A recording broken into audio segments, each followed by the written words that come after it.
បញ្ហាក្នុងគ្រួសារដោះស្រាយវិបត្តិទំនាក់ទំនងគ្រួសារ relationship problem ប្តីប្រពន្ធមានរឿងមួយហេតុអីបានប្តីខ្ញុំឲ្យតម្លៃមិត្តភក្តិជាងឲ្យតម្លៃខ្ញុំហេតុអីប្រពន្ធខ្ញុំឲ្យតម្លៃមិត្តភក្តិជាងឲ្យតម្លៃខ្ញុំតែភាគច្រើនគឺប្រពន្ធតែទៅលើប្រយោគនឹងមកដោយសារតែស្វាមីផ្ដោតទៅលើរឿងមិត្តភក្តិផ្លេចផ្ដោតទៅលើរឿងទំនាក់ទំនងប្តីប្រពន្ធត្រង់ចំណុចហ្នឹងមាន2 option មិនកាន់ជើងបងប្អូនបរិសុទ្ធហើយក៏មិនកាន់ជើងបងប្អូនស្ត្រីតែយើងឆ្លុះបញ្ចាំងមើលមកខ្លួនយើងទាំង2នាក់ក្នុងនាមយើងជាដៃគូព្រោះធម្មតាយើងជាដៃគូបានន័យថាយើងផ្ដោតទៅលើការយល់ចិត្តគ្នានិងការចង់បានរបស់យើង2នាក់អញ្ចឹងហេតុអ្វីបានជាប្តីយកពេលវេលាទៅជាមួយនឹងអ្នកខាងក្រៅច្រើនអញ្ចឹងយើងមកមើលខ្លួនឯងវិញតើពេលដែលប្តីនៅជាមួយយើងគាត់ខ្វះសេចក្តីសុខគាត់ខ្វះភាពរីករាយឬក៏យ៉ាងណាឧទាហរណ៍ថាពេលប្តីចូលមកផ្ទះឬតាសលេងប្រពន្ធមួម៉ៅឬតាសលេងប្រពន្ធនិយាយភាសាដែលខ្លួនឯងអត់ចង់ឮប្រៀបធៀបចេះមួយចេះពីរឬក៏បងឯងមិនគួរធ្វើចេះបងឯងមិនបានធ្វើអញ្ចឹងអីសួរថាយើងគ្រប់គ្នាយើងចង់បានអីអ្នកណាក៏ចង់បានភាពរីករាយហើយបើនិយាយពីបុរសវិញគាត់ថាទៅក្រៅដោយសារតែខាងក្រៅនឹងវាបង្កភាពរីករាយគាត់លេងសប្បាយ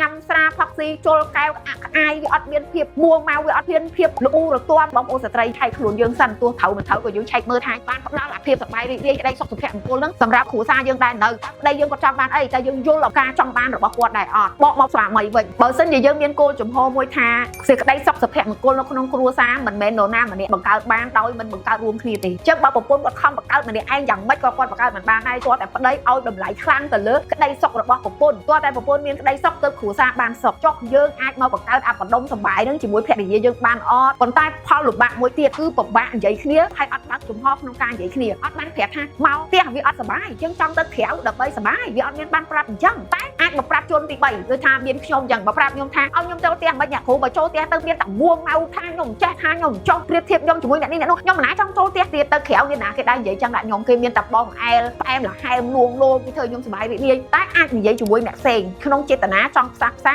ចង់ឲ្យចុះសម្រងគ្នាគូភាគីខក៏មកនិយាយរឿងហ្នឹងបានហើយប្រាប់ពីការចង់បានគូភាគីខមកខាងទៀតក៏មកនិយាយបានមកល្អូបានហើយមកប្រាប់ពីតម្រូវការរបស់ខ្លួនឯងអញ្ចឹងអ្នកស្ដាប់នេះគឺជាមនុស្សម្នាក់ដែលមានចិត្តបរិសុទ្ធចង់ឲ្យគេជួបជុំមានក្តីសុខមានសុភមង្គលពុតប្រកបដែលបិទបញ្ចេញបញ្ចូលតាមអារម្មណ៍របស់ខ្លួនអញ្ចឹងដល់ពេលគេស្ដាប់ហើយខាងនេះចេះខាងនោះចុះគេមកយល់រួមគ្នាបើកចំហក្នុងការប្រឈមមុខជាមួយគ្នាយើងនឹងដឹងចំណុចខ្វះខាតចំណុចចង់បានគឺវាធ្វើឲ្យក្តីសុខសុភមង្គលនឹងអាចកើតឡើងបានហើយនេះជា topic មួយដែលល្អមែនទែនសម្រាប់ទំនាក់ទំនងប្តីប្រពន្ធឬក៏ការផ្សះផ្សាគ្នាគឺសិតតែអាចប្រើ option មួយនឹងបានដូចគ្នាដែរប៉ុន្តែនេះខ្ញុំសង្កត់ធ្ងន់លើរឿងប្តីប្រពន្ធអញ្ចឹង topic នេះច្បាស់មិនច្បាស់បែបហ្នឹងមិនមែនជា unit របស់អ្នកគ្រូសីពៅទេអញ្ចឹងបើសិនជាចូលចិត្ត complex copy link ជួយ share ផងទាំងក្នុង YouTube ទាំង Facebook ដែលគេដាក់ឈ្មោះថា Poker Power Center ហ្នឹង complete follow ទាំងអស់គ្នាផងចា